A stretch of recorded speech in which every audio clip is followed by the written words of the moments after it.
Hello दोस्तों, मैं राजकुमार आपके अपने यूट्यूब चैनल टारगेट पीसीएस पे आपका स्वागत करता हूं। आइए, ये पहला चैप्टर है भारतीय प्रागैतिहासिक चित्रकला, जो कि 2022 टीजीटी के लिए आर्ट का जो 148 की वैकेंसी आई है उसके लिए बहुत ही महत्वपूर्ण क्वेश्चन है। और ये भारतीय प्रागैतिहासिक चित्रकला का एक ही वीडियो में समाप्त हो जाएगा। तो आइए देखते हैं, बहुविकल्पीय प्रश्न है ये, और इसमें से कुछ भी बाहर नहीं जाएगा। अगर प्रागैतिहासिक चित्रकला से पूछता है प्रश्न आयोग तो इससे बाहर कुछ नहीं जाएगा। तो आइए, बहुत ज़्यादा क्वेश्चन ही हैं, 67 क्वेश्चन हैं। और पहला क्वेश्चन देखते हैं कि किस स्थान पर भारतीय पूर्व ऐतिहासिक चित्रकारी के नमूने मिलते हैं। तो ये दोस्तों हो जाएगा आपका पहला का घ, यानी उपरोक्त सभी। ठीक है, फास्ट रिवीजन करेंगे। भीमबेटका नामक पहाड़ी में कितनी गुफाएं प्राप्त हैं? तो 750। भीमबेटका नामक पहाड़ी में कितनी गुफाएं प्राप्त है? 750। भीमबेटका क्या है? भीमबेटका क्या है? तो ये दोस्तों हो जाएगा आपका पहाड़ी। भीमबेटका क्या है? पहाड़ी है। और चौथा क्वेश्चन देखते हैं कि भीमबेटका शैलाश्रय कहाँ पर स्थित है? तो ये दोस्तों हो जाएगा आपका 4 का ग, यानी मध्य प्रदेश। भीमबेटका शैलाश्रय स्थित है मध्य प्रदेश में। पांचवा क्वेश्चन देखते हैं कि भीमबेटका चित्रों की खोज किसने की थी? तो ये हो जाएगा दोस्तों आपका 5 का घ, श्री वी.एस. वाकणकर। श्री वी.एस. वाकणकर। ये हो जाएगा दोस्तों। छठा क्वेश्चन देखते हैं कि भीमबेटका गुफा की खोज कब की गई थी? भीमबेटका गुफा की खोज की गई थी दोस्तों आपका 1958 में। भीमबेटका में कौन से चित्र हैं? भीमबेटका में कौन से चित्र हैं? तो ये दोस्तों हो जाएगा आपका क, यानी प्रागैतिहासिक। भीमबेटका में कौन से चित्र मिले हैं? तो प्रागैतिहासिक। आठवां क्वेश्चन देखते हैं कि भीमबेटका शैल चित्रों में सबसे अधिक किसका प्रयोग किया गया है? तो लाल रंग का प्रयोग किया गया। किस रंग का प्रयोग किया गया? लाल रंग का प्रयोग किया गया है। 9वां क्वेश्चन पे आते हैं। ठीक है दोस्तों, तो 9वां क्वेश्चन हो जाएगा आपका कि भीमबेटका के चित्र अधिकतर कहाँ बने हुए हैं? तो ये हो जाएगा दोस्तों आपका दीवार व छत पर। 9 का ख हो जाएगा आपका। ठीक है दोस्तों, भीमबेटका किस शहर के पास है? भीमबेटका किस शहर के पास है? तो 10 का हो जाएगा घ, यानी भोपाल, मध्य प्रदेश में। ठीक, 11वां नंबर का क्वेश्चन देखते हैं कि भीमबेटका की शिला उत्कीर्ण चित्रकारी किस अवधि की है? भीमबेटका की शिला उत्कीर्ण चित्रकारी किस अवधि की है? तो ये हो जाएगा दोस्तों आपका मेसोलिथिक। भीमबेटका लखनियादरी पंचमढ़ी। भीमबेटका लखनियादरी पंचमढ़ी प्रसिद्ध है। तो 12 का हो जाएगा ख, प्रागैतिहासिक चित्र के लिए। प्रागैतिहासिक चित्र के लिए प्रसिद्ध है कौन से? भीमबेटका, लखनियादरी और पंचमढ़ी। 13वां नंबर का क्वेश्चन देख लेते हैं। 13 नंबर का क्वेश्चन कि भीमबेटका के किस शैलाश्रय का नाम ऑडिटोरियम, यानी सभागार दिया गया है? तो ये हो जाएगा दोस्तों आपका शैलाश्रय संख्या 3। शैलाश्रय संख्या 3 में भीमबेटका के शैलाश्रय का नाम ऑडिटोरियम, यानी सभागार नाम दिया गया है। भारत में प्रागैतिहासिक चित्रों की खोज सर्वप्रथम किस क्षेत्र में हुई थी? भारत में प्रागैतिहासिक चित्रों की खोज सर्वप्रथम हुई थी दोस्तों, तो ये हो जाएगा 14 का मिर्ज़ापुर, यानी ग। आप इन क्वेश्चनों को नोट डाउन कर लीजिए, और क्योंकि इनसे बाहर आयोग कुछ नहीं पूछेगा। अगर प्रागैतिहासिक चित्रकला से पूछता है तो दोस्तों मेरा विश्वास रखिए कि इससे बाहर कुछ नहीं जाएगा। 16 नंबर का क्वेश्चन देखते हैं कि मिर्ज़ापुर क्षेत्र की किन पहाड़ियों पर प्रागैतिहासिक गुफा चित्र बने हुए हैं? तो 16 का हो जाएगा आपका कैमूर की पहाड़ियों पर। कैमूर की पहाड़ियों पर, मिर्ज़ापुर के क्षेत्र पहाड़ियों पर प्रागैतिहासिक गुफा चित्र बने हुए मिले हैं। 17 नंबर का क्वेश्चन देखते हैं दोस्तों। 17 नंबर का क्वेश्चन देखते हैं कि प्रागैतिहासिक चित्रों का क्षेत्र मिर्ज़ापुर किस प्रदेश में है? तो आप सब जानते हैं, हमारा प्यारा उत्तर प्रदेश। ठीक है दोस्तों। और मिर्ज़ापुर किन क्षेत्रों का कला केंद्र है? 18वें नंबर का क्वेश्चन देखते हैं कि मिर्ज़ापुर किन क्षेत्रों का कला केंद्र है? तो ये हो जाएगा दोस्तों 18 का हो जाएगा आपका प्रागैतिहासिक। मिर्ज़ापुर किन क्षेत्रों का कला केंद्र है? तो प्रागैतिहासिक का।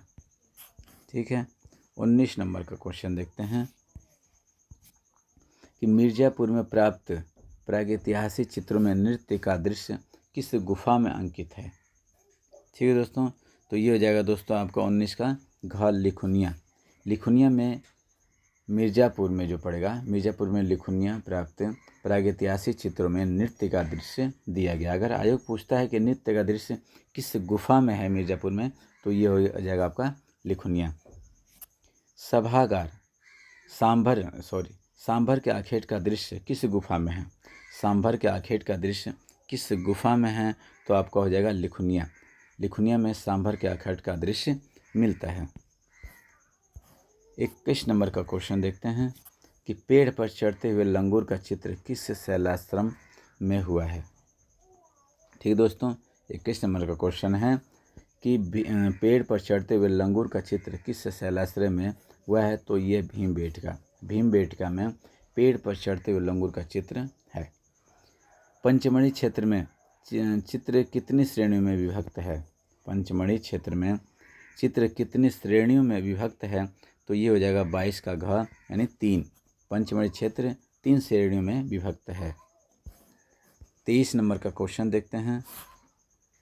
23 नंबर का क्वेश्चन है कि पंचमढ़ी में कुल 5 गुफाएं काटकर बनाई गई हैं, जिनके बारे में कहा जाता है कि 23 नंबर का है दोस्तों। और ये 2021 का जो पेपर बीता है, जो पिछले साल का, ये क्वेश्चन इसमें पूछा गया है। 23 का क हो जाएगा, ये हो जाएगा दोस्तों पांडवों के वनवास निवास स्थान। ठीक है। पांडवों के वनवास निवास स्थल को पंचमढ़ी में कुल 5 गुफाएं काट कर बनाई गई हैं, जिनके बारे में कहा जाता है। क हो जाएगा इसका। 24 नंबर का क्वेश्चन है कि भारत में सर्वप्रथम प्रागैतिहासिक कला की चित्रकला की खोज किसने की थी? 24 का हो जाएगा दोस्तों ख अंग्रेजों ने भारत में सर्वप्रथम प्रागैतिहासिक काल की चित्रकला की खोज की थी। 25 नंबर क्वेश्चन देखते हैं। क्या बोलते हैं कि होशंगाबाद क्षेत्र में, 25 नंबर का क्वेश्चन है, होशंगाबाद क्षेत्र के आदमगढ़ पहाड़ी में चित्र हैं, कौन से दोस्तों हैं? तो ये हो जाएगा प्रागैतिहासिक काल के।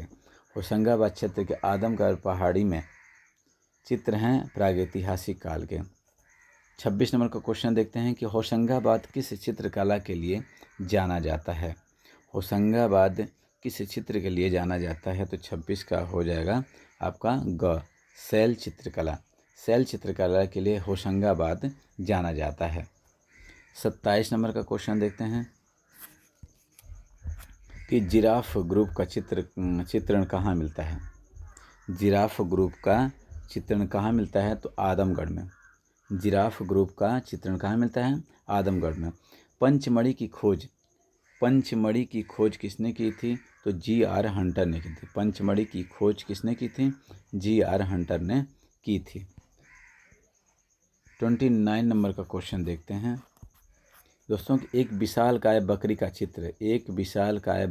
चित्र किस गुफा में मिलता है? तो ये हो जाएगा दोस्तों आपका पंचमढ़ी। एक विशालकाय बकरी का चित्र किस गुफा में है? तो पंचमढ़ी का। दोस्तों मैं अपने चैनल को सब्सक्राइब करने के लिए बिल्कुल नहीं कहूँगा, आपकी इच्छा। अगर आपको अच्छा लगे वीडियो हमारा तो इसको लाइक करिए, शेयर कीजिए और सब्सक्राइब कीजिए। ठीक है दोस्तों। और ये जो मैं आपको वीडियो दे रहा हूँ ये कैसा है, इसको कमेंट के माध्यम से आप इसको ज़रूर हमको अवगत कराइए। ठीक है। आइए 30वें नंबर का क्वेश्चन देखते हैं कि पंचमढ़ी की गुफा भारत के किस राज्य में है? पंचमढ़ी की गुफा भारत के किस राज्य में है? तो मध्य प्रदेश में है। ठीक है दोस्तों। 31 नंबर का क्वेश्चन देखते हैं। 31 नंबर का क्वेश्चन है कि निम्न में से कौन सा स्थल भारत का आद्य ऐतिहासिक स्थल नहीं है? 31 नंबर का क्वेश्चन है सिंघनपुर है जो भारत का ऐतिहासिक स्थल नहीं है। ठीक है दोस्तों। सिंघनपुर। किस काल के मानव ने सर्वप्रथम चित्रकला का प्रयोग किया था? ठीक है दोस्तों। तो 32 का हो जाएगा उत्तर पाषाण काल। किस काल के मानव ने सर्वप्रथम चित्रकला का प्रयोग किया था? तो उत्तर पाषाण काल हो जाएगा। ये हो जाएगा दोस्तों। अब आइए देखते हैं अगला क्वेश्चन। 33 नंबर का क्वेश्चन देखते हैं कि उत्तर प्रदेश में प्रागैतिहासिक चित्र कहाँ मिलते हैं? उत्तर प्रदेश में प्रागैतिहासिक चित्र कहाँ मिलते हैं दोस्तों? तो 33 का हो जाएगा मिर्ज़ापुर। उत्तर प्रदेश में प्रागैतिहासिक चित्र कहाँ मिलते हैं? मिर्ज़ापुर। नवपाषाण काल में मानव कहाँ रहता था? नवपाषाण का मानव, ठीक है दोस्तों, तो 34 का हो जाएगा आपका बस्तियों में। नवपाषाण काल में मानव कहाँ रहता था? तो बस्तियों में रहता था। होशंगाबाद किस नदी के किनारे बसा है? 35 नंबर का क्वेश्चन है कि होशंगाबाद किस नदी के किनारे बसा है दोस्तों? तो ये हो जाएगा 35 का आपका नर्मदा नदी, यानी क। होशंगाबाद किस नदी किनारे है? तो नर्मदा नदी के किनारे स्थित है। प्रागैतिहासिक चित्रों में किस रंग का प्रयोग अधिक हुआ है? 36 नंबर का क्वेश्चन है। गेरू रंग यानी लाल रंग को गेरू से बनाया जाता था। प्रागैतिहासिक चित्रों में किस रंग का प्रयोग अधिक हुआ है? तो गेरू रंग का, यानी लाल रंग। ये दोस्तों ये हो जाएगा 37 नंबर का क्वेश्चन। देखते हैं कि भारतीय प्रागैतिहासिक चित्रकला के लेखक कौन थे? भारतीय प्रागैतिहासिक चित्रकला के लेखक कौन थे दोस्तों? तो 37 का हो जाएगा आपका जगदीश गुप्त, यानी जगदीश गुप्त हो जाएगा। प्रागैतिहासिक 38 नंबर का क्वेश्चन है कि प्रागैतिहासिक शिला चित्रों का विषय क्या था? प्रागैतिहासिक शिला चित्रों का विषय क्या था? तो 38 का हो जाएगा दोस्तों आपका उपरोक्त सभी। युद्ध भी था, पशु पक्षी भी थे और आखेट भी थे। ठीक है दोस्तों। 39 नंबर का क्वेश्चन देखते हैं कि प्रागैतिहासिक चित्रों का धरातल क्या है? प्रागैतिहासिक चित्रों का धरातल क्या है? तो 39 नंबर का हो जाएगा शिला। ठीक है दोस्तों। 40 नंबर का क्वेश्चन देखते हैं कि घायल सूअर का प्रसिद्ध गुफा चित्र कहाँ से मिलता है? घायल सूअर का प्रसिद्ध गुफा चित्र कहाँ से प्राप्त होता है? तो 40 का हो जाएगा मिर्ज़ापुर से घायल सूअर का प्रसिद्ध चित्र प्राप्त होता है। चारकोल क्या है? ये तो हमने बहुत बार देखा है। और बीएफए का जब मैंने एग्ज़ाम दिया था दोस्तों, बीएफए का एग्ज़ाम दिया था बीएचयू में, तो उस समय भी ये आया था, मुझे याद है अच्छी तरह से। तो चारकोल क्या है? चारकोल है दोस्तों 41 का हो जाएगा आपका ग। ठीक है दोस्तों। 41 का हो जाएगा आपका ग, चारकोल। ठीक है। 42 नंबर का क्वेश्चन देखते हैं कि प्रागैतिहासिक शिला चित्रों की खोज किसने की थी? ठीक है दोस्तों। आर्चिबाल्ड कार्लाइल ने प्रागैतिहासिक शिला चित्रों की खोज की थी। 43 नंबर का क्वेश्चन देखते हैं कि प्रागैतिहासिक चित्रों में किसका महत्व है? प्रागैतिहासिक चित्रों में किसका महत्व है? तो 43 नंबर का क्वेश्चन हो जाएगा आपका रेखा। प्रागैतिहासिक चित्रों में किसका महत्व है? तो रेखा का महत्व है। 44 नंबर का क्वेश्चन देखते हैं कि प्राचीन युग में मानव द्वारा चित्र बनाने का मुख्य उद्देश्य क्या था? ठीक है दोस्तों। तो 44 का हो जाएगा आपका हृदय भय को शांत करना, हृदयगत भय को शांत करना प्राचीन युग में मानव द्वारा चित्र बनाने का मुख्य उद्देश्य था। ठीक है दोस्तों। 45 नंबर का क्वेश्चन देखते हैं। भारत में प्रागैतिहासिक चित्र कहाँ से प्राप्त हुए? 45 नंबर का क्वेश्चन हो जाएगा आपका सरगुजा। भारत में प्रागैतिहासिक चित्र प्राप्त होते हैं सरगुजा से। लेह क्षेत्र यानी लद्दाख में प्रागैतिहासिक चित्रों का केंद्र कौन सा है? तो 46 नंबर का हो जाएगा ख यानी ससपाल। ठीक है दोस्तों। लेह क्षेत्र यानी लद्दाख में प्रागैतिहासिक चित्रों का केंद्र कौन सा था? तो ससपाल था। भारतीय चित्रकला का प्रादुर्भाव हुआ था। भारतीय चित्रकला का प्रादुर्भाव हुआ है कौन सा क्वेश्चन दोस्तों? हो जाएगा आपका 47 का हो जाएगा ख यानी शैल चित्रों से भारतीय चित्रकला का प्रादुर्भाव हुआ है। भीमबेटका से प्राप्त होने वाले चित्र अधिकतर किस रंग के हैं? भीमबेटका से प्राप्त होने वाले चित्र अधिकतर हैं दोस्तों लाल रंग। ठीक है दोस्तों, 48 का हो जाएगा ख। सिंघनपुर, सिंघनपुर के शैल चित्रों की खोज कब और कैसे हुई थी? कब हुई थी? तो दोस्तों सिंघनपुर 49 का हो जाएगा आपका ख 1910। 1910 ईस्वी में सिंघनपुर के शैल चित्रों की खोज हुई थी। 50 नंबर का क्वेश्चन देखते हैं दोस्तों। 50 नंबर का क्वेश्चन देखते हैं कि दक्षिण भारत के किस स्थान पर शैल चित्र प्राप्त हुए हैं? ठीक है दोस्तों, तो 50 का हो जाएगा क। बेल्लारी, बेल्लारी में दक्षिण भारत के 50 नंबर का क्वेश्चन बोल रहा है दोस्तों कि दक्षिण भारत के किस स्थान पर शैल चित्र प्राप्त हुए हैं? तो बेल्लारी। कवच पहने, 51 नंबर का क्वेश्चन कि कवच पहने सैनिकों एवं घुड़सवार सेना, कवच पहने सैनिकों एवं घुड़सवार सेना का उत्कृष्ट अंकन किस शैलाश्रय में हुआ है दोस्तों? तो ये हो जाएगा आपका 51 का ख यानी भीमबेटका। ठीक है दोस्तों, भीमबेटका में कवच पहने सैनिकों एवं घुड़सवार सेना का उत्कृष्ट अंकन है। 52 नंबर का क्वेश्चन देखते हैं। 52 नंबर का क्वेश्चन का आदि चित्रकला का उद्गम हुआ है। आदि चित्रकला का उद्गम हुआ है तो ये हुआ है दोस्तों आपका कौन सा हो जाएगा? 52 का ग हो जाएगा गुहाओं से। आदि चित्रकला का उद्गम हुआ है गुहाओं से। 53 नंबर का क्वेश्चन देखते हैं कि सन 1899 में काकबर्न का लेख cave drawings in the Kaimur range north west provinces किस जर्नल ने प्रकाशित किया था? तो ये हो जाएगा 53 का क हो जाएगा journal of royal Asiatic society. ठीक है दोस्तों, 54 नंबर का क्वेश्चन देखते हैं कि चित्रकला का क्या अर्थ है? चित्रकला का कार्य क्या है? 54 नंबर का क्वेश्चन हो जाएगा आपका रूप का आभास कराना। ठीक है दोस्तों, चित्रकला का कार्य क्या है? तो रूप का आभास करना। ठीक। 55 नंबर का क्वेश्चन देखते हैं कि हाथी, घोड़े, महिष, सांभर, जिराफ समूह, अस्त्रधारी, अश्वारोही, धनुर्धारी आदि छेपांकन पद्धति कहाँ से बनाए गए हैं दोस्तों? तो ये हो जाएगा 55 नंबर का ख आदमगढ़ होशंगाबाद। ठीक है दोस्तों, आदमगढ़ होशंगाबाद से ये पद्धतियाँ मिली हैं। हाथी, घोड़े, महिष, सांभर, जिराफ समूह, अस्त्रधारी, अश्वारोही, धनुर्धारी आदि छेपांकन पद्धति से मिले हैं आदमगढ़ होशंगाबाद से। 56 नंबर का क्वेश्चन देखते हैं दोस्तों। 56 नंबर का क्वेश्चन है कि सिंघनपुर के एक मार्मिक आखेट दृश्य में चित्रित किया गया है। 56 नंबर का क्वेश्चन है ख हो जाएगा दोस्तों।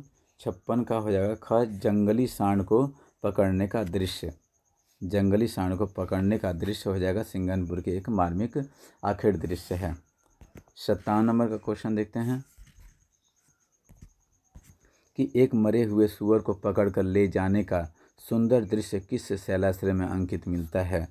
तो ये हो जाएगा दोस्तों आपका भीमबेटका। भीमबेटका से मरे हुए सूअर को पकड़कर ले जाने का दृश्य सुंदर दृश्य है। ठीक है दोस्तों, घायल भैंसा तीरों से विधा दम तोड़ते हुए कहाँ मिला है? तो ये हो जाएगा दोस्तों आपका ग सिंघनपुर। सिंघनपुर में घायल भैंसा तीरों से विधा हुआ दम तोड़ते हुए पाया गया है, दर्शाया गया है चित्रों में। ठीक है दोस्तों, इमली। ठीक है दोस्तों, ये हो जाएगा इमली खो में किस पशु के आखेट का दृश्य है? ठीक। 59 नंबर का क्वेश्चन है कि इमली खो में किस पशु के आखेट का दृश्य अंकित है? तो दोस्तों ये हो जाएगा 59 का क यानी सांभर। 60 नंबर का क्वेश्चन है कि मिर्ज़ापुर में किन पशुओं के मार्मिक दृश्य हैं? मिर्ज़ापुर में किस पशुओं के मार्मिक दृश्य हैं? तो 60 का हो जाएगा आपका गैंडे तथा सुअर यानी क हो जाएगा। मिर्ज़ापुर के किन पशुओं में मार्मिक दृश्य हैं? तो गैंडे तथा सुअर का। 61 नंबर का क्वेश्चन देखते हैं कि पंचमढ़ी क्षेत्र के माड़ा देव गुफा की छत पर किस हिंसक पशु का आखेट चित्रित है? तो ये हो जाएगा 61 का ग हो जाएगा यानी शेर का आखेट हो जाएगा। ठीक है दोस्तों, 62 नंबर का क्वेश्चन देखते हैं। 62 नंबर का क्वेश्चन है कि पंचमढ़ी कहाँ स्थित है। सीधा सीधा क्वेश्चन आयोग आपसे पूछेगा कि पंचमढ़ी कहाँ स्थित है, तो 62 का हो जाएगा आपका भोपाल, मध्य प्रदेश। प्रागैतिहासिक चित्रों की क्या विशेषताएं हैं, प्रागैतिहासिक चित्रों की क्या विशेषताएं हैं, तो 63 का हो जाएगा रेखांकन। प्रागैतिहासिक चित्रों की क्या विशेषताएं हैं, तो रेखांकन। ठीक है। 64 नंबर का क्वेश्चन देखते हैं कि निम्नलिखित में से कौन सा खनिज रंग नहीं है। 64 का एक्रेलिक रंग जो है खनिज रंग नहीं है। रायगढ़ जिले का सिंघनपुर किस लिए प्रसिद्ध है। रायगढ़ जिले का सिंघनपुर किस लिए प्रसिद्ध है, तो ये हो जाएगा 65 का आपका शैल चित्र। रायगढ़ जिले का सिंघनपुर किस लिए प्रसिद्ध है, तो शैल चित्र के लिए। लास्ट क्वेश्चन है, नहीं 66, अभी 2 क्वेश्चन बचे हैं दोस्तों, तो आइए देखते हैं। 66 नंबर का क्वेश्चन है कि भारत के किस शैलाश्रय से अग्नि के नियमित प्रयोग का साक्ष्य राख, कोयले एवं जली हुई हड्डियों के रूप प्राप्त हुए हैं, तो 66 का हो जाएगा आपका घ यानी भीमबेटका। भीमबेटका से राख, कोयले, जली हुई हड्डियों के रूप प्राप्त हुए हैं। ठीक है दोस्तों। 67 का देखते हैं क्वेश्चन कि प्रागैतिहासिक काल में सबसे अधिक किस प्रकार का चित्रण हुआ है, तो ये हो जाएगा आपका हिरण। ये दोस्तों, तो ये दोस्तों पहला था सीरीज था, पहला तो नहीं है, दूसरा है, और आप इसको पूरे ध्यान से देखिए और इसको नोट डाउन करते जाइएगा, क्योंकि जो भी प्रागैतिहासिक कला से अगर क्वेश्चन आएगा, भीमबेटका ये सब क्वेश्चन आएंगे, तो इससे बाहर कुछ नहीं जाएगा। धन्यवाद दोस्तों, जय हिंद।